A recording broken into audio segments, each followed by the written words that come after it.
আলহামদুলিল্লাহ ওয়াসসালাতু ওয়াসসালামু আলা রাসূলিল্লাহ ওয়া আলা আলিহি ওয়া সাহবিহি ওয়া মান ওয়ালা আম্মা বা'দ। আল্লাহ সুবহানাহু ওয়া তাআলা ইউসুফ আলাইহিস সালাতু ওয়াসসালামের পিতার ব্যাপারে বলেছেন, ওয়া বিয়াদ্দাত আইনাহু মিনাল হুজনি ওয়া হুয়া কাযীম, যে তার টেনশনের কারণে, পেরেশানির কারণে, অ্যাংজাইটির কারণে তার চোখ সাদা হয়ে গিয়েছিল। চোখ সাদা হয়ে যাওয়া মানে তিনি অন্ধ হয়ে গিয়েছেন, এবং তিনি ছিলেন বিক্ষুব্ধ এই জন্যে যে তার সন্তানকে তিনি হারিয়েছেন, অর্থাৎ তার সন্তান ইউসুফ আলাইহিসসালামকে তার ভাইয়েরা হত্যা করেছে বলে তিনি ধারণা করেছিলেন। আবার আমরা যদি দেখতে পাই অন্যান্য ক্ষেত্রেও, আমরা রাসূলুল্লাহ সাল্লাল্লাহু আলাইহি ওয়াসাল্লামের জীবনে এরকম আমুল হুজন, অর্থাৎ একটি দুঃখের বছর অথবা একটি কষ্টের বছর ছিল, একটি পরীক্ষার বছর ছিল, এবং সেটি তার জন্য একটি অ্যাংজাইটির বছরও ছিল। কারণ সেই বছরে তার স্ত্রী মারা গিয়েছেন, তার প্রিয়তমা স্ত্রী, এবং মারা গিয়েছিলেন তার চাচা, যিনি ওয়ালের মতো করে তাকে প্রোটেকশন দিয়ে এবং তাকে তার পক্ষে প্রতিরোধ তৈরি করে গিয়েছিলেন। এভাবে আমরা মানুষের জীবনে দেখতে পাই তারা বিভিন্নভাবে বিভিন্ন সমস্যায় অথবা বিভিন্ন পরীক্ষায় তারা অবতীর্ণ হন। যেমনভাবে ইব্রাহিম আলাইহিস সালামকে আল্লাহ তাআলা পরীক্ষা করেছেন, ওয়া ইয ইবতালা ইব্রাহিমা রাব্বুহু বিকালিমাতিন ফাআতাম্মাহুন্না। ইব্রাহিম আলাইহিস সালামকে তার রব পরীক্ষা করেছেন অনেকগুলো বাণী দিয়ে, অতঃপর তিনি সেগুলোকে পূর্ণ করেছেন। আল্লাহ তাআলা বলেছেন, ওয়ালা নাবলুওয়ান্নাকুম বিশাইইম মিনাল খাউফি ওয়াল জুই, আমি তোমাদেরকে অনেক কিছু দিয়ে পরীক্ষা করব, যেমন ক্ষুধা, যেমন ভয়, ইত্তকার। এবং আল্লাহ সুবহানাহু ওয়া তাআলা বলেছেন, ইন্না ফি যালিকা, এর মধ্যে রয়েছে লাবালাউন, বালা রয়েছে, ওয়া ফি যালিকা বালাউম মির রাব্বিকুম আযীম, এগুলোর মধ্যে ছিল তোমাদের রবের পক্ষ থেকে একটা বিশাল বড় পরীক্ষা। এমন অনেক বক্তব্য কিন্তু কোরআনে আছে। ফলে এই যে পরীক্ষা অথবা বিপদ আপদ যখন হয়, সেগুলো থেকে উত্তরণের উপায় কী অথবা এই সময় আমাদের করণীয় কী, এরকম কয়েকটি বিষয় বলবো। প্রথমত আমরা বলতে চাই যে পরীক্ষা কিন্তু অথবা বিপদ বা অ্যাংজাইটির কথা আমরা বলছি, এটি কিন্তু মানুষের জীবনে বিভিন্ন ক্ষেত্রে আসে। কখনো কখনো আপনার নিজের ব্যাপারে আসতে পারে, যেমন ধরুন আপনি কখনো কোনো বিপদে পড়েছেন বা আপনার শরীর অসুস্থ হয়ে পড়েছে, হতে পারে যে আপনি ব্যবসায় খুব ভালো করছেন না, অথবা ধরুন আপনি চাকরি বাকরি পাচ্ছেন না, হতে পারে যে আপনার বিলম্বে বিবাহ হচ্ছে বা বিবাহ হচ্ছে না, এমনও হতে পারে যে ধরুন আপনি পড়াশোনায় খুব ভালো করতে পারছেন না, কোনো ভালো কলেজ বা ইউনিভার্সিটিতে ভর্তি হতে পারছেন না, কোনো ভালো মাদ্রাসায় ভর্তি হতে পারছেন না, বিদেশে আপনি হয়তো বা বড় শিক্ষক হওয়ার জন্যে অথবা বড় কোনো বিদ্যালয়ে পড়তে যেতে চাচ্ছেন, যেন আপনি অনেক বড় দাঁড়ি হতে চান, ইত্যাদি অনেক কিছুতে কিন্তু আপনি পিছিয়ে যাচ্ছেন বা আপনি কাঙ্ক্ষিত জিনিসটি পাচ্ছেন না। আবার হতে পারে যে আপনার পরিবারের ক্ষেত্রে আপনি খুব বিপদের মুখোমুখি হয়েছেন বা পরীক্ষার মুখোমুখি হয়েছেন, এভাবে যে আপনার পিতামাতা অথবা আপনার স্ত্রী বা সন্তান তারা অসুস্থ বা স্বামী অসুস্থ হতে পারে, অথবা ধরুন আপনার পরিবারের কেউ কথা শুনছে না, যেমন সন্তানরা তারা অবাধ্য হয়ে যাচ্ছে। হতে পারে এমনও যে আপনি স্ত্রী আপনার কথা শুনছে না বা দিনদারির মধ্যে নাই তিনি, অথবা স্বামী দিনের মধ্যে নাই, এরকম অনেক কিছু হতে পারে, তাই না? আপনার ব্যবসা বাণিজ্য সেগুলোতে ধরুন আপনি হয়তো বা ভালো করতে পারছেন না, কেউ হয়তো বা আপনার ক্ষতি করার জন্যে আপ্রাণ চেষ্টা করে যাচ্ছে, আপনি বুঝতে পারছেন। এরকম হাজারো টেনশন থাকতেই পারে। এই যে টেনশন আছে অথবা অ্যাংজাইটি আছে অথবা আপনি যেগুলোকে বিপদ মনে করছেন, এগুলো থেকে উত্তরণের উপায় কী বা এই ক্ষেত্রে আমাদের করণীয় কী, সেরকম কয়েকটি বিষয় আপনাদের সাথে আমরা আলোচনা করতে চাই। প্রথমত আমাদের জানা দরকার যে আল্লাহ সুবহানাহু ওয়া তাআলা এর পক্ষ থেকে এই পরীক্ষাগুলো আসে, অতএব আমরা যেন মহান আল্লাহ সুবহানাহু ওয়া তাআলা এর পরীক্ষার ক্ষেত্রে যেন আমরা সন্তুষ্ট থাকি, আমরা যেন এতটুকু নিশ্চিত করে বিশ্বাস করি যে এটি আল্লাহ সুবহানাহু ওয়া তাআলার পক্ষ থেকে এসেছে।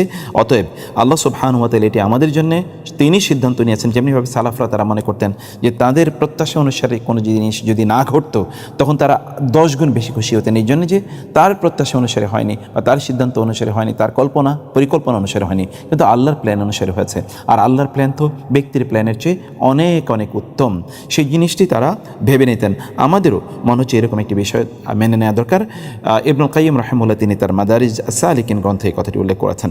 2 নম্বর যে বিষয়টি তা হচ্ছে যে আল্লাহ সুবহানাহু ওয়া তাআলা যিনি আপনাকে পরীক্ষা করছেন, তিনি কিন্তু আরহামুর রাহিমিন, আহকামুল হাকিমিন, তিনি আপনার চেয়েও আপনাকে অনেক বেশি ভালোবাসেন, তিনি আপনার চেয়েও আপনার কল্যাণ অনেক বেশি কামনা করেন, এবং তিনি উত্তম সর্বোত্তম বিচারক। আপনি যদি কোনটি কল্যাণ করে তিনি সেটি জানেন। ফলে আপনার আপন পিতা মাতা তার চেয়েও তিনি কিন্তু অনেক বেশি আপনাকে ভালোবাসেন, অনেক বেশি রহম করেন।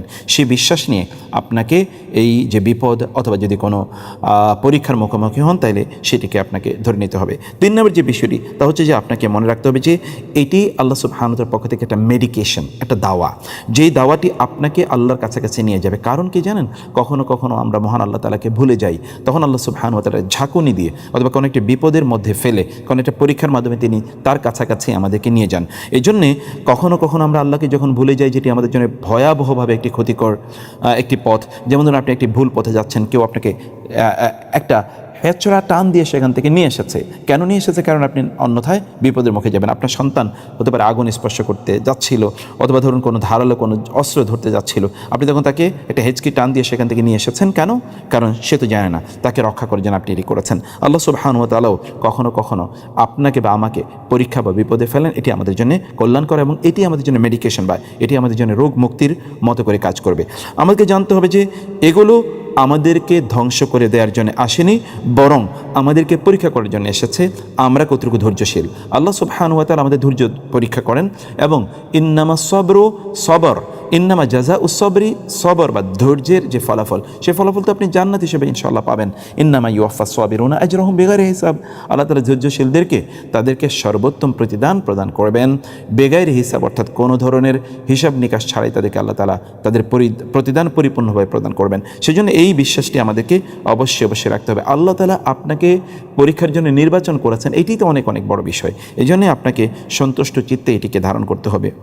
পঞ্চম যে বিষয়টি বলতে চাই তাহলে যে আল্লাহ সুবহানাহু ওয়া তাআলা আপনাকে তিনি প্রশিক্ষণ দিয়ে এভাবে যোগ্য করে নিতে চান যে আপনি সকল অবস্থায় আপনার রবের প্রতি আপনি সন্তুষ্ট এবং সকল অবস্থায় আপনার রবের প্রতি আপনি আনুগত্যশীল। কারণ একদল লোক তারা কেবলমাত্র ভালো অবস্থায় আল্লাহ তাআলার ইবাদত করে, আরেকদল লোক কেবল খারাপ অবস্থায় আল্লাহকে ডাকে। আপনি যেন ভালো অবস্থায় ফিদ-দররাই ওয়াস-সাররাই, সকল ভালো অবস্থায় এবং সকল মন্দ অবস্থায় যেন আপনি আল্লাহকে ডাকতে পারেন, সেই রকম একটি প্রশিক্ষণে আপনাকে অভ্যস্ত করে নেয়াই মহান আল্লাহ সুবহানাহু ওয়া তাআলার লক্ষ্য উদ্দেশ্য। সেজন্য আল্লাহ তাআলা এই বিপদ বা এই পরীক্ষা আপনাকে অবতীর্ণ করে থাকেন। ষষ্ঠ যে বিষয়টি আমাদেরকে জানতে হবে তা হচ্ছে যে মনে রাখতে হবে যে আল্লাহ তাআলার সবচেয়ে নিকটবর্তী যারা, তাদের পরীক্ষা অনেক বেশি হয়। রাসূলুল্লাহ সাল্লাল্লাহু আলাইহি ওয়াসাল্লাম বলেছেন, আসাদুল বালাই আল আম্বিয়া উসুমাল আমসাল ফাল আমসাল, সবচেয়ে বেশি বিপদ হয় নবী রাসূলদের বা পরীক্ষা হয় নবী রাসূলদের, তারপরে যারা আল্লাহ তাআলার সবচেয়ে বেশি নিকটবর্তী তাদের, তারপরে যারা আল্লাহর সবচেয়ে বেশি নিকটবর্তী তাদের। এবং তিনি বললেন, ইউবতালার রাজুলু আলা হাসবি দীনিহি, একজন ব্যক্তির দিনদারিতা যত বেশি তার পরীক্ষা তত বেশি। ফাইন কানা ফি দীনিহি সলবান অথবা সলাবাতুন, তার দিনে যদি কাঠিন্য থাকে অর্থাৎ দিন যদি শক্তিশালী হয়, ইশতাদ্দা বালাহু, তখন তার পরীক্ষা বাড়ে। আর যদি তার দিনটি সেই রকম না হয় বরং দিনের মধ্যে রেক্কা আছে, তখন আল্লাহ সুবহানাহু ওয়া তাআলা তাকে তার আলা হাসবি দীনহি, তার দিনদারি অনুসারে আল্লাহ তাআলা পরীক্ষা করেন। তার মানে আপনি যদি পরীক্ষা বেশি হয় তাহলে you are most welcome and congratulations to you, কারণ আপনি আল্লাহ তাআলার সবচেয়ে নিকটবর্তী হয়ে গেছেন। রাসূলুল্লাহ সাল্লাল্লাহু আলাইহি ওয়াসাল্লাম আব্দুল্লাহ ইবনে মাসউদ রাদিয়াল্লাহু, তিনি বলছেন, আমি রাসূলের কাছে গেলাম এবং তিনি অসুস্থ। আমি তাকে বলেন, ইয়া রাসূলুল্লাহ ইন্নাকা তুআকু ওয়াকান শাদীদা, আপনি তো প্রচুর কষ্ট পাচ্ছেন। রাসূলুল্লাহ সাল্লাল্লাহু আলাইহি ওয়াসাল্লাম বললেন, আজাল ইন্নী উআকু কামা ইউআকু রাজুলানি মিনকুম, হ্যাঁ তোমাদের দুজন অসুস্থ হলে যেমনিভাবে দুজন যতটুকু কষ্ট পায় আমি একা ততটুকু কষ্ট পাই। এটি হচ্ছে রাসূলুল্লাহ সাল্লাল্লাহু আলাইহি ওয়াসাল্লামের কথা। এবং ব্যক্তি যদি কখনো কোনো অসুস্থতায় পড়ে তাইলে এর মাধ্যমে আল্লাহ সুবহানাহু ওয়া তাআলা তার গুনাহগুলো মাফ করে দেন। সপ্তম যে বিষয়টি তা হচ্ছে যে আপনি নিশ্চয়ই কল্যাণের মধ্যে আছেন। আপনি যদি পরীক্ষার মুখোমুখি হন তাহলে নিশ্চিত থাকুন যে আপনি কল্যাণের মধ্যে আছেন। রাসূলুল্লাহ সাল্লাল্লাহু আলাইহি ওয়াসাল্লাম তিনি বলেছেন, আজাবান লি আমরিল মুমিন, একজন মুমিনের বিষয়টি খুবই অবাক করার মতো। কারণ তার যদি কখনো বিপদ ঘটে তাহলে সে ধৈর্য ধারণ করে, তার জন্য কল্যাণকর। তার যদি কখনো ভালো কিছু ঘটে তাহলে সে শুকর আদায় করে আল্লাহর জন্য, এরই তার জন্য কল্যাণকর। অতএব সর্বদাই সে কল্যাণের মধ্যে থাকে। আপনিও কিন্তু কল্যাণের মধ্যে থাকতে পারেন যদি আপনি কোনো বিপদ অথবা ধরুন আপনি কোনো পরীক্ষার মুখোমুখি হয়েছেন, অথবা কোনো টেনশন আপনার মধ্যে আছে, আপনি কোনো অ্যাংজাইটির মধ্যে পড়ে গেছেন, অথবা ধরুন আপনার খুবই চারিদিকে যে পরিবেশ আপনি দেখতে পাচ্ছেন বা চারিদিকে আপনি যা কিছু দেখতে পাচ্ছেন সব কিছু কিন্তু আপনি মনে করছেন যে নেগেটিভ, এইরকম একটি অবস্থা ধৈর্য ধারণ করলে আপনার জন্য সেটি কল্যাণকর হবে ইনশাআল্লাহ। আর অষ্টম যে বিষয়টি তা হচ্ছে যে আমাদেরকে মনে রাখতে হবে যে এটি আমাদের যখন কোনো দুশ্চিন্তা হয় অথবা আমাদের অন্তরে যখন কোনো টেনশন তৈরি হয়, যখন আমরা খুবই বিভিন্নভাবে আমরা পরীক্ষার মুখোমুখি হই অথবা বিপদে আমরা আপতিত হই, তখন এর মাধ্যমে আল্লাহ সুবহানাহু ওয়া তাআলা আমাদের বিভিন্ন ধরনের সমস্যা দূর করে দেন। হাদিসে এসে রাসূলুল্লাহ সাল্লাল্লাহু আলাইহি ওয়াসাল্লাম বলেছেন, মা মিন আহাদিন মিনাল মুসলিমিনা ইউসাবু বিবালাইন ফি জাসাদিহি ইল্লা আমারাল্লাহু তাআলা আল হাফাযাতাল্লাযীনা ইয়াহফাযুনাহু قال اكتبوا لعبدي في كل يوم وليلة مثل ما كان يعمل من الخير ما دام محبوسا في وثاقي, অর্থাৎ আমার কোনো বান্দা, কোনো মুমিন বান্দা, সে যদি কোনো বিপদে পড়ে তখন আল্লাহ বলছেন যে তখন তিনি তার ফেরেশতাদেরকে যারা তাকে সংরক্ষণ করেন, রক্ষা করেন, তাদেরকে তিনি পাঠান এবং বলেন, আমার এই বান্দার জন্য দিন এবং রাতে লিখে দাও, সে ভালো অবস্থায় যে সকল আমলগুলো করতো সে আমলের মতো সওয়াব তার মধ্যে তার জন্য লিখে দাও, তার আমল নামায় লিখে দাও। দেখুন, আপনি যদি কখনও কোনো রোগাগ্রস্ত হন অথবা কোনো বিপদে পড়েন এবং আপনি সে কারণে ঠিকমতো আপনি আবাদত করতে পারছেন না, তাহলে আপনি সুস্থ অবস্থায় যে আবাদত করতেন ঠিক সেই রকম আবাদত আপনার আমল নামায় লেখা হয়ে থাকবে, অথচ আপনি কিন্তু আবাদত করছেন না। অথবা এটি আপনার জন্য অকল্যাণকর না, এটিও আপনার জন্য কল্যাণকর এবং সেই জন্য আপনাকে অবশ্যই আনন্দিত হওয়া দরকার। আর নবম যে বিষয়টি তা হলো যে আল্লাহ সুবহানাহু ওয়া তাআলা নিশ্চয়ই আপনার জন্য কল্যাণ চেয়েছেন। রাসূল সাল্লাল্লাহু বলেছেন, মান ইউরিদুল্লাহু বিহি খায়রান ইউসিব মিনহু, আল্লাহ যদি কারো কল্যাণ চান তাহলে আল্লাহ সুবহানাহু ওয়া তাআলা তাকে পরীক্ষা করেন। অন্য হাদিসে এসেছে, ইযা আহাব্বাল্লাহু কওমান ইবতালাহুম, আল্লাহ যদি কোনো জাতির কল্যাণ চান তখন তাদেরকে তিনি পরীক্ষায় ফেলেন। আপনি যদি কখনো কোনো কল্যাণ এর সামনে বা মুখোমুখি যদি আপনি দাঁড়ান, তাহলে বুঝতে হবে যে আল্লাহ সুবহানাহু ওয়া তাআলা আপনাকে এর আগে কখনো পরীক্ষায় ফেলেছেন এবং সেখান থেকে আপনি উত্তীর্ণ হয়েছেন। এটি রাসূল সাল্লাল্লাহু অন্য একটি হাদিসে বলেছেন, ইযা আরাদাল্লাহু বিআবদিহি আল খায়রা আজ্জালা লাহুল উকুবাতা ফিদ দুনিয়া। তার মানে হচ্ছে আপনি যদি দুনিয়ায় কখনো কোনো বিপদে পড়েন তাহলে মনে রাখতে হবে যে দুনিয়ায় যদি আপনি এর প্রতিদান নাও পান, তাহলে আখিরাতে নিশ্চয়ই আল্লাহ তাআলা আপনার জন্য এই প্রতিদান রেখে দিয়েছেন। সেই প্রতিদানটি কি? এই যে দুনিয়া আপনি যে ধৈর্য ধারণ করেছেন, এই জন্য আল্লাহ তাআলা আপনাকে আখিরাতের প্রতিদান প্রদান করবেন। দশম যে বিষয়টি তা হচ্ছে যে যখন কোনো একজন ব্যক্তি কোনো একটা মর্যাদায় পৌঁছতে চায়, মানে আল্লাহ চান এই ব্যক্তির মর্যাদাটা বাড়িয়ে দিতে, তখন আল্লাহ সুবহানাহু ওয়া তাআলা তাকে পরীক্ষায় ফেলেন। মানে ধরুন আপনি তো প্রমোশন হয় না দুনিয়ার জীবনে, এই দুনিয়ার জীবনে প্রমোশন, আল্লাহর কাছে আপনার প্রমোশন, আল মুকাররাবুন, আপনি আরও নিকটবর্তী আল্লাহ হতে চান, আরও নিকটবর্তী হতে চান, তাহলে আল্লাহ তাআলা আপনাকে পরীক্ষা করবেন। রাসূলুল্লাহ সাল্লাল্লাহু আলাইহি ওয়াসাল্লাম সে কথাই বলেছেন, ইন্নার রাজুলা লা ইয়াকুনু লাহু ইনদাল্লাহি আল মানজিলাতা ফামা ইয়াবলুগুহা বিল আমালি ফালা ইয়াজালু ইয়াবতালিহি বিমা ইয়াকরাহু হাত্তা ইউবলিগাহু ইয়াহু।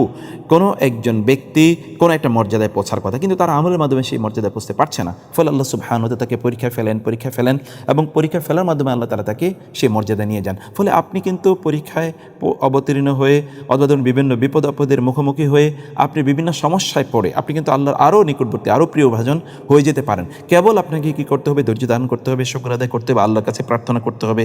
বিষয়গুলো কেবল এরকমই। 11তম যে বিষয়টি তাহলে যে এই বিপদ আপদ, এটি কিন্তু আপনার গুনার কাফারা, অর্থাৎ আপনি যদি এর আগে কখনো কোনো গুনাহ করে থাকেন তাহলে আল্লাহ তাআলা এর মাধ্যমে আপনার গুনাহগুলো দূর করে দেবেন। রাসূলুল্লাহ সাল্লাল্লাহু আলাইহি ওয়াসাল্লাম বলেছেন, কোনো একজন মুমিনের যদি কখনো কোনো বিপদ ঘটে, তার যদি কোনো শারীরিক অসুস্থতা ঘটে, কোনো এমনকি কোনো কাঁটা যদি তাকে বিদ্ধ করে, তাইলে এর মাধ্যমে কাফফারাল্লাহু বিহা খাতায়াহু, আল্লাহ তাআলা এর মাধ্যমে তার গুনাহগুলো দূর করে দেবেন, তার গুনাহ দূর হয়ে যাচ্ছে। সুবহানাল্লাহ, এটি আপনার জন্য অপরচুনিটি। আমরা গুনাহ করি না এমন কি আছে? কুল্লু বানি আদমা খাত্তা, সকল বানি আদমই কিন্তু অপরাধ করেই থাকে। ফলে আপনি কিন্তু ইনশাআল্লাহ গুনাহ থেকে মুক্তি পেয়ে যেতে পারেন যখন আপনি বিপদে পড়ে ধৈর্য ধারণ করবেন। 12তম যে বিষয়টি তা হতে পারে যে এই যে আপনি যে বিপদের মুখোমুখি হয়েছেন বা পরীক্ষার মুখোমুখি হয়েছেন অথবা আপনি যে সমস্যার মুখোমুখি হয়েছেন, এর মাধ্যমে আল্লাহ তাআলা আপনাকে বড় একটি বিপদ থেকে বাঁচিয়ে দিচ্ছেন। অর্থাৎ এরপরে আরও একটা বড় বিপদ হওয়ার কথা ছিল, আপনি কেবল যদি ধৈর্য ধারণ করেন তাহলে এর মাধ্যমে আল্লাহ সুবহানাহু ওয়া তাআলা বিশাল বড় একটি বিপদ থেকে আপনাকে রক্ষা করবেন। এবং সালফে সালিনের জীবনে এরকম অসংখ্য ঘটনা ঘটেছে, যখন তারা ছোট বিপদে ধৈর্য ধারণ করেছেন আল্লাহ তাআলা বড় বিপদ থেকে তাকে রক্ষা করেছেন। হতে পারে আল্লাহ তাআলা হয়তো ফেরেশতাদেরকে বলবেন যে এই বান্দা যেহেতু এই ছোট বিপদে ধৈর্য ধারণ করেছে, অতএব বড় একটি বিপদ তার হওয়ার কথা ছিল, সেগুলো বাধা দিয়ে দাও এবং সেগুলো তার থেকে দূরে সরিয়ে দাও। এটি কিন্তু আপনার জন্য হতে পারে ইনশাআল্লাহ। এর মধ্যে আপনাকে যেটি দেখতে হবে যে এই জাতীয় বিপদ আপদ যখন আপনি বিভিন্ন বিপদ আপদে যখন আপনি পড়বেন অথবা বিভিন্ন পরীক্ষার মুখোমুখি যখন আপনি হবেন, এর মাধ্যমে যেটি হবে তা হলো আল্লাহ সুবহানাহু ওয়া তাআলা আপনাকে আরও অনেক অনেক মর্যাদা প্রদান করবেন। এই ব্যাপারে আমরা অসংখ্য বিভিন্ন বর্ণনা আমরা দেখতে পাই। যেমন ধরুন আপনার আরব একটি প্রবাদ বাক্যে এরকম রয়েছে, রিহুল্লাযী তাহাবু ফিল ওয়াজহি তাজআলুল মারআ হাকিমান, যেই বাতাসটি আপনার মুখে এসে আছড়ে পড়বে এই বাতাসটি কিন্তু আপনাকে জ্ঞানীতে পরিণত করে। আরবরা এই কথা বলে থাকেন। তার মানে আপনি হয়তো কোনো একটা বিপদে পড়েছেন, এই বিপদে পড়ার পরে বিপদ থেকে উত্তরণের জন্য আপনি যে বিভিন্ন ধরনের পথ এবং পদ্ধতি গ্রহণ করবেন, এই পথ পদ্ধতি কিন্তু পরবর্তীতে আপনাকে আরও কল্যাণের দিকে নিয়ে যাবে, আরও কল্যাণের পথে আপনাকে এগিয়ে নিয়ে যাবে। আপনি ধৈর্য ধারণ করা শিখবেন, সিচুয়েশন ট্যাকেল কীভাবে করতে হয় তা আপনি শিখবেন, আপনি এক্সপিরিয়েন্স গ্যাদার করবেন। এগুলো সব কিছুই আপনার জন্য অনেক অনেক কল্যাণকর। 14তম যে বিষয়টি তা হলো যে আপনি হয়তো বা অতীতে কোনো গুনাহ করেছেন, এই গুনার কারণে আল্লাহ তাআলা আপনাকে এই বিপদে ফেলেছেন এবং এই জন্যে আপনি ওই গুনাহগুলো আর করবেন না। বহু লোকেরা তারা কিন্তু বিপদে পড়ে তারপরে তারা গুনার জীবন থেকে বের হয়ে এসেছে, এরকম অসংখ্য ঘটনা আপনাদের জানা আছে। রাসূলুল্লাহ সাল্লাল্লাহু আলাইহি ওয়াসাল্লাম তিনি আমাদেরকে জানিয়েছেন, এটি আলী রাদিয়াল্লাহু তাআলার একটি বর্ণনা আছে, মা নাযালা বালাউন ইল্লা বিযামবিন ওয়া মা রুফিআ ইল্লা বিতাওবাতিন, কোনো বিপদ মানুষের ঘটে গুনার কারণে, আর এই বিপদ দূর হয় তাওবার কারণে। আল্লাহ তাআলা বলেছেন, ওয়া মা আসাবাকুম মিন মুসিবাতিন ফাবিমা কাসাবাত আইদিকুম, তোমরা যদি কখনো কোনো বিপদে পড়ে থাকো তাহলে তোমাদের নিজেদের হাতের কামাই, অর্থাৎ তোমরা যে অপরাধ করেছো সেই অপরাধের কারণে এটি হয়েছে। 15তম যে বিষয়টি তা হলো যে কোনো একজন ব্যক্তি যদি কখনো বিপদে পড়ে তাইলে তার বোঝা দরকার যে আল্লাহ সুবহানাহু ওয়া তাআলার কোনো হক সে হয়তো ঠিকমতো আদায় করেনি। এই জন্যে আল্লাহ তাআলা তার হক আদায় করার কথা আল্লাহ সুবহানাহু ওয়া তাআলা এখানে বলেছেন। তা হলো কি, এক্ষেত্রে কমপক্ষে এই বিপদে পড়ে সে ধৈর্য ধারণ করবে এবং আল্লাহ তাআলার যে হক আছে সেই হকগুলো সে আদায় করবে। আল্লাহ তাআলা সে কথা বলেছেন, ইয়া আইয়ুহাল্লাযীনা আমানু সবিরু ওয়াসাবিরু ওয়ারাবিতু ওয়াত্তাকুল্লাহ। হে ঈমানদারগণ, তোমরা ধৈর্য ধারণ করো, অব্যাহতভাবে তোমরা ধৈর্য ধারণ করেই যাও এবং তোমরা আল্লাহর পথে তোমরা একজন সীমান্ত প্রহরীর মতো কাজ করে যাও এবং আল্লাহকে তোমরা ভয় পাও। অতএব আল্লাহর ভয় কিন্তু আমাদেরকে এই বিপদাপদ থেকে মুক্তি দিয়ে দিতে পারে ইনশাআল্লাহ। 16তম যে বিষয়টি তা হলো একজন ব্যক্তির জন্য এটা উচিত আইয়া আলামা আন্না হাযিহিল বালিয়া ওয়াল মুসিবা ওয়াকিআতুন ওয়ালা বুদ্দা ফাহিয়া মুকদ্দারাতুন সাবিতাতুন লা বুদ্দা মিন আন তাহিল্লা বিদারিহি। একজন ব্যক্তির এটি জানা দরকার যেই বিপদটি তার হওয়া দরকার, তার হওয়ার কথা ছিল, সে বিপদটি তার হচ্ছে। অতএব এটিকে কোনো অবস্থায় সে প্রত্যাখ্যান করতে পারতো না, এটিকে কোনো অবস্থায় সে বাধা দিয়ে রাখতে পারতো না। ফলে এর মাধ্যমে সে কী করবে, সে ধৈর্য ধারণ করবে এবং এই আল্লাহ সুবহানাহু ওয়া তাআলার তাকদীরের উপর বিশ্বাস স্থাপন করে সে তার ঈমানকে আরও বাড়িয়ে নেয়ার একটি সুযোগ তার জন্য তৈরি হয়েছে, যেটা আমরা জানি। রাসূলুল্লাহ সাল্লাল্লাহু আলাইহি ওয়াসাল্লাম তিনি বলেন, আল্লাহ তাআলা প্রথম সৃষ্টি করেছেন কলম, অতঃপর কলমকে বললেন লেখো। কলম বলো কী লিখবো? তখন তিনি বলেন উকতুব মাকাদিরা কুল্লি শাইইন হাত্তা তাকুমা সাআ। তুমি সব কিছুর সকলের যে তাকদীর আছে তাকদীর লিখে নাও, এমনকি কিয়ামত পর্যন্ত যা কিছু ঘটবে সব তুমি লিখে নাও। ফলে আমাদেরকে বুঝতে হবে যে যখনই কোনো কিছু ঘটে এটি কিন্তু আমাদের তাকদীরের মধ্যে ছিল। অতএব আপনার তাকদীরের প্রতি ঈমানটাকে আরও শক্তিশালী করে এই জাতীয় বিষয়গুলো। আমাদেরকে মনে রাখতে হবে যে আমরা কিন্তু জানি না যে কোনটা আমাদের জন্য কল্যাণকর। ফলে আল্লাহ তাআলা আমাদের জন্য সবচেয়ে কল্যাণকর কোনটি এটি জানেন। আসা আন তাকরাহু শাইআন ওয়া হুয়া খায়রুল লাকুম। হতে পারে তুমি কোনো জিনিসকে অপছন্দ করছো কিন্তু এটি তোমার জন্য কল্যাণকর। এই বিষয়গুলো আমাদেরকে জেনে বা বিশ্বাস করে আমাদেরকে চলতে হবে ইনশাআল্লাহ। 18তম যে বিষয়টি তা হলো যে আমাদের জানা দরকার এই দুনিয়ার জীবনের প্রকৃতিটা কি। আসলে এই দুনিয়ার জীবনটাকে আল্লাহ তাআলা তৈরি করেছেন, আমরা বিভিন্ন বিপদে পড়ব, বিভিন্ন কষ্টে আমরা যাব এবং বিভিন্ন পরীক্ষা আমরা মুখোমুখি হব, এর মাধ্যমে আমরা আখিরাত অর্জন করে নেব। আল্লাহ তাআলা বলেছেন লাকাদ খালাকনাল ইনসানা ফি কাবাদ, আমি মানুষকে কষ্টের মধ্যে তৈরি করেছি। লাতারকাবুন্না তাবাকান আন তাবাক, তোমরা একটি ধাপ থেকে আরেকটা ধাপে তোমাদেরকে এগিয়ে যেতে হবে। এই ধাপ এগিয়ে গিয়ে তোমরা আল্লাহর নৈকট্য অর্জন করতে পারবে। ফলে আমাদেরকে যদি আখিরাত অর্জন করতে হয় তাহলে আমাদেরকে এই বিপদের মধ্য দিয়ে যেতে হবে। আপনি কেবলমাত্র সুখের বাগিচায় থেকে আপনি আখিরাত অর্জন করে যাবেন, আখিরাতের সর্বোচ্চ স্থান অর্জন করবেন, তা তো হতে পারে না। রাসূলুল্লাহ সাল্লাল্লাহু আলাইহি ওয়াসাল্লাম বলেছেন আর দুনিয়া সিজনুল লিল মুমিন ওয়া জান্নাতুল লিল কাফির। দুনিয়া তো মোমেনদের জন্য এটা কারাগারের মতো আর কাফেরের জন্য এটি জান্নাতের মতো। মোমেনরা তো এখানে বিপদ আপদে থাকবেই, সেটি মোমেনকে অবশ্যই গ্রহণ করে নিতে হবে। 19তম যে বিষয়টি তা হলো আমাদেরকে মনে রাখতে হবে যে এই যেই সময়ে আমরা বসবাস করছি বা আমরা যে জীবন যাপন করছি, এই জীবন যাপন এটি কেবলমাত্র এটা সুখের জন্য নয়। এখানে আমরা সুখ পাওয়ার জন্যে অথবা শান্তি পাওয়ার জন্য আমরা এখানে আসি না, আমরা এখানে প্রশান্তি পাবো, সাকিনা আল্লাহ তাআলা আমাদের উপর নাজিল করবেন। কিন্তু তথাকথিত যে সুখের পেছনে আমরা লোকেরা ঘুরছি, সুখ আসলে কি? সুখ তো আমাদের কেন পারফেক্ট যে সুখ বা হ্যাপিনেস যেটাকে আমরা বলছি, এই হ্যাপিনেস তো এটা কেবলমাত্র জান্নাতে আল্লাহ তাআলা আমাদের জন্য ব্যবস্থা করে রেখেছেন। অতএব সেদিকে যাওয়ার জন্য মূলত আমাদেরকে এই বিভিন্নভাবে বিভিন্ন পরীক্ষা অথবা বিপদের মুখোমুখি হয়ে আমাদেরকে সেদিকে যেতে হবে। 20তম যে বিষয়টি তা হলো আমরা যখন এমন কোনো বিপদ আপদের মুখোমুখি হব তখন ধৈর্যের মাধ্যমে এটার চিকিৎসা আমাদেরকে করতে হবে।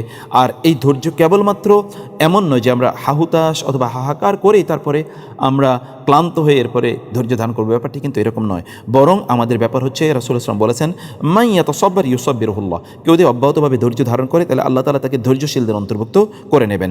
এই জন্য রাসূলুল্লাহ সাল্লাল্লাহু আলাইহি ওয়াসাল্লাম বলেছেন ইন্নামাল ইলমু বিত্তাআল্লুম ওয়াল হিলমু বিত্তাহাল্লুম, অর্থাৎ আসলে জ্ঞান অর্জন করতে অব্যাহতভাবে জ্ঞান অর্জন করার মাধ্যমে এবং ধৈর্যশীল হতে হয় অব্যাহতভাবে ধৈর্য ধারণ করার মাধ্যমে। এবং অন্য হাদিসে রাসূলুল্লাহ সাল্লাল্লাহু আলাইহি ওয়াসাল্লাম বলেছেন ইন্নামাস সাবরু ইনদা সাদমাতিল উলা, আসলে ধৈর্য তো ধরতে হয় প্রথম আঘাতে। আপনি হাউতাশ করেই তারপরে ধৈর্য ধারণ করবেন, ব্যাপারটি কিন্তু এরকম নয়। সেই জন্য প্রথম থেকেই যেন আপনি ধৈর্যশীল হতে পারেন, এটি মূলত আপনাকে অভ্যস্ত করে নেওয়ার জন্যেই এই বিপদ আপদ আসে। আর এটি সবচেয়ে আল্লাহর নিকটতম বান্দা যারা, তাদেরই কেবলমাত্র এই ঘটনাগুলো ঘটে থাকে। আপনি যখন বিপদে পড়বেন তখন আপনি যেন আল্লাহর কাছে যেন আপনি প্রার্থনা করেন, আল্লাহ সুবহানাহু ওয়া তাআলার কাছে যেন আপনি ফিরে আসেন এবং আল্লাহর কাছে যেন আপনি আপনার প্রয়োজনগুলো তুলে ধরেন। আমরা তো অনেক সময় আল্লাহর কাছে চাই না, আল্লাহর কাছে চাওয়ার বিষয়টা আমরা ভুলেই যাই। আল্লাহর কাছে প্রার্থনা করা, ধর্ণা ধরা, আল্লাহর কাছে আত্মসমর্পণ করা, এটি কিন্তু আমাদের হয়ে ওঠে না। আমরা যখন বিপদে পড়ি তখন আমরা অনেক বেশি আল্লাহর কথা স্মরণ করি। দেখবেন বিপদে পড়ার পরে লোকেরা আল্লাহকে বেশি স্মরণ করে, সেই কারণে আল্লাহ তাআলা মানুষকে বিপদে দিয়ে দেন। এই জন্য অধিকাংশ লোক যারা অনেক বেশি নেয়ামতের মধ্যে আছে, সম্পদের মধ্যে আছে, সুখের মধ্যে আছে, এই সকল লোক কিন্তু আল্লাহকে ভুলে গিয়েছে এবং আল্লাহর পথ থেকে তারা বিচ্যুত হয়ে গেছে। আপনি যদি এই গোটা পৃথিবীর দিকে তাকান তাহলে দেখবেন যাদের অনেক অর্থবিত্ত, যাদের অনেক ক্ষমতা, প্রভাব প্রতিপত্তি, অনেক বেশি সৌন্দর্য, অনেক বেশি সুস্থ বা স্বাস্থ্যবান এবং বডি বিল্ডার, এদেরকে দেখবেন যে আপনি দিনের পথে নাই। তথাকথিত সুন্দর অথবা সুন্দরীদের অবস্থা গিয়ে দেখেন তারা কতটা অশ্লীলতার মধ্যে নিমজ্জিত, এবং যারা অনেক বেশি সম্পদশালী দেখুন তারা কতটা অপরাধের মধ্যে নিমজ্জিত। যারা অনেক বেশি অ্যাবসলিউট পাওয়ার যারা হোল্ড করে তাদের অপরাধের মাত্রা আপনারা দেখবেন। আল্লাহ তাআলা এর মাধ্যমে আমাদেরকে তার পথে নিয়ে আসতে চান যেন আমরা ভুলে না যাই আমাদের রবকে। এবং 22তম যে বিষয়টি তা হলো যে আমরা যেন তার কাছে কান্নাকাটি করি। আমরা যেন আল্লাহ সুবহানাহু ওয়া তাআলার কাছে আমাদের হাতগুলোকে প্রসারিত করে আমাদের অন্তরটাকে উন্মুক্ত করে দিয়ে যেন আমরা আল্লাহর কাছে আসি। ওয়াকাল রব্বুকুম উদউনি আস্তাজিব লাকুম। আমাদের রব আমাদেরকে শিখিয়ে দিয়েছেন, নির্দেশ প্রদান করেছেন, তোমরা আল্লাহকে ডাকো, আমাকে ডাকো, তাহলে আমি তোমাদের ডাকে সাড়া দেব। মানে আল্লাহ আমাদের ডাকে সাড়া দেবেন বলে তিনি আমাদেরকে জানিয়ে দিয়েছেন। সর্বশেষ যে বিষয়গুলো আমরা বলতে চাই তাহলে যে কোনো একজন ব্যক্তি তিনি যখন অপরাধ করেন তখন এগুলো কিন্তু তার মনে থাকে না কত অপরাধ তিনি করেছেন। এই অপরাধ তিনি করতে থাকেন, কারণ কখনো কখনো অপরাধ করতে করতে তিনি কখনো তার কোনো ব্রেক কষে না, যেমন গাড়ির ব্রেক আছে। আল্লাহ তাআলা এরকম একটা ব্রেক কষিয়ে দিয়ে অপরাধের থেকে আমাদেরকে একটু দূরে রাখতে চান, যে তুমি তো অনেক অপরাধ করে যাচ্ছ, তুমি কিন্তু ধ্বংসের একেবারে চূড়ান্ত জায়গায় চলে যাচ্ছ, সেখান থেকে তোমাকে ফিরিয়ে নিয়ে আসা দরকার। আমাদেরকে যখন আমরা কোনো বিপদে পড়বো, এটি কেন পড়ি? কারণ আমরা ওলামায়ে কেরামের সাথে সম্পর্ক রাখি না, দিনদার যারা আছে তাদের সাথে সম্পর্ক রাখি না। ফলে আল্লাহ তাআলা আমাদেরকে দিনদার অর্থাৎ মসজিদে নিয়ে যাওয়ার জন্যে, আপনি দেখবেন যখন কেউ হসপিটালে থাকে, আপনার আত্মীয়স্বজন হসপিটালে থাকে, অথবা আপনি কোনো বিপদের মুখে পতিত হয়েছেন, তখন আপনি দ্রুত মসজিদে যাবেন এবং আপনি কোরআন হাতে নেবেন। আপনি তখন সুবহানাল্লাহ, আলহামদুলিল্লাহ, লা ইলাহা ইল্লাল্লাহ, ইন্না লিল্লাহি ওয়া ইন্না ইলাইহি রাজিউন, লা হাওলা ওয়া লা কুওয়াতা ইল্লা বিল্লাহ, ইন্না লিল্লাহি ওয়া ইন্না ইলাইহি রাজিউন, অথবা রব্বানা যালামনা আনফুসানা, এইরকম আপনি তখন পড়তে থাকবেন। এগুলো আপনাকে তখন এই কাজে উদ্বুদ্ধ করে থাকে। সে কারণে আমাদেরকে যখন আমরা বিপদে পড়ি এই কাজটি আমাদের করা দরকার। 25তম যে বিষয়টি তা হলো আমাদের যখন কোনো বিপদ আপদ ঘটবে তখন আমরা যেন এমন কাজ করি যেগুলো মুতাআদ্দি, মানে আন-নাফউল মুতাআদ্দি, যেগুলো সাদকায়ে জারিয়ার মতো করে কাজ করে, যে কেবলমাত্র একজনের উপকার না, অনেক ব্যক্তির উপকার করবে এবং এক সময় না, দীর্ঘ সময় জুড়ে সে উপকার করবে। যেমন ধরুন আপনি মসজিদ নির্মাণ করা, মাদ্রাসা নির্মাণ করা, দ্বীনি ইলম বিতরণ করা, কোরআনের মুসহাফ এগুলো প্রিন্ট করা বা দ্বীনি বইপত্র বিতরণ করা, অথবা সেগুলোকে প্রিন্ট করে মানুষের কাছে ছড়িয়ে দেয়, এই কাজগুলো আমাদেরকে করতে হয়। আর 26তম যে বিষয়টি তা হচ্ছে আমাদেরকে অপেক্ষা করতে হবে ধৈর্য ধরে, কখন আল্লাহ তাআলার পক্ষ থেকে আমাদের জন্য কল্যাণ আসবে এবং আমাদের জন্য মুক্তি আসবে। এই ধৈর্য ধারণের মধ্যে কিন্তু আমাদের কল্যাণ রয়েছে, শুধু কল্যাণই না, এর মধ্যে আমাদের ঈমানের পূর্ণতা রয়েছে, এর মধ্যে আমাদের তাওয়াক্কুলের বিষয় রয়েছে, এর মধ্যে আমাদের ইয়াকিনের ব্যাপার রয়েছে, এর মধ্যেই কিন্তু আমরা আল্লাহর অনেক সন্তোষভাজন হয়ে যাচ্ছি ধীরে ধীরে। আপনি যদি 10 দিন বিপদে থাকেন, এই 10 দিন কিন্তু আল্লাহ তাআলা আপনাকে আপনি আল্লাহর আরও নিকটবর্তী হওয়া, ইবাদতের মাত্রা আপনি বাড়িয়ে দিচ্ছেন, তাসবিহ তাহলিলের মাত্রা আপনি বাড়িয়ে দিচ্ছেন, ইস্তিগফারের মাত্রা আপনি বাড়িয়ে দিচ্ছেন, এর মাধ্যমে আপনি আল্লাহর আরও অনেক প্রিয়ভাজন ধীরে ধীরে হয়ে যাচ্ছেন। 27তম যে বিষয়টি তা হচ্ছে যে এখানে অনেক বিষয় আছে যেগুলো ধরুন আমরা হয়তো বা বুঝতে পারি না, যখন আমাদের বিপদ আপদ ঘটে ধীরে ধীরে যখন এগুলো ধীরে ধীরে যখন চলে যায় তখন আমাদের অন্তরে একটা প্রফুল্ল ভাব চলে আসে, আমাদের অন্তরটা প্রশস্ত হয়ে যায়। যারা বিপদ আপদে ছিল তাদের প্রতি একটু অনুগ্রহ করা, করুণা করা, ইত্তকার মানসিকতা তখন আমাদের তৈরি হয়ে যায়। যেমনিভাবে আমরা রোজার মাসে দেখে আমরা না খেয়ে থাকার মাধ্যমে অন্যদের প্রতি এক ধরনের সহমর্মিতা, এটি প্রকাশের একটি অদম্য একটি স্পৃহা আমাদের মধ্যে তৈরি হয়ে থাকে। আর 28তম যে বিষয়টি তা হলো যে আমাদের কখনো কখনো কিন্তু আমরা বিভিন্নভাবে চলতে চলতে আমরা কিন্তু ক্লান্ত হয়ে যাই। আল্লাহ তাআলা এই ক্লান্তিকর জীবন থেকে আমাদেরকে আল্লাহ তাআলা মুক্তি প্রদান করেন কখনো কখনো কিসের মাধ্যমে? বিভিন্ন বিপদ আপদ বা বিভিন্ন টেনশন দেওয়ার মাধ্যমে। তখন আমরা কি হয়ে যাই? আমরা একটু দৌড়ানো একটু বন্ধ করে দিই। আমরা যে দৌড় শুরু করেছি দুনিয়ার পেছনে, এটি কিন্তু আমরা একটু বন্ধ করে তখন আমরা আল্লাহ তাআলা মুখী হয়ে থাকি। এবং সর্বশেষ যেই কথা বলতে চাই তাহলে যে এই বিপদ আপদ যখন আমরা মুখোমুখি হই তখন আল্লাহ তাআলা আমাদেরকে একটু নিজের জীবন নিয়ে চিন্তা করার সুযোগ দেন। আমরা তখন আমরা ভাবি আমাদের কোথায় ত্রুটি হয়েছে, কোথায় বিচ্যুতি হয়েছে, এবং সেগুলো থেকে আমাদের নিজেদেরকে আমরা বিরত রেখে ভালো মানুষ হওয়ার প্রচেষ্টায় আমরা তখন সময় কাটাই। সেজন্য আমাদেরকে এই সবগুলো, এর মধ্যে কিন্তু বেনিফিট আছে। এখানে আমরা 30টি বেনিফিটের কল্যাণের কথা বলেছি।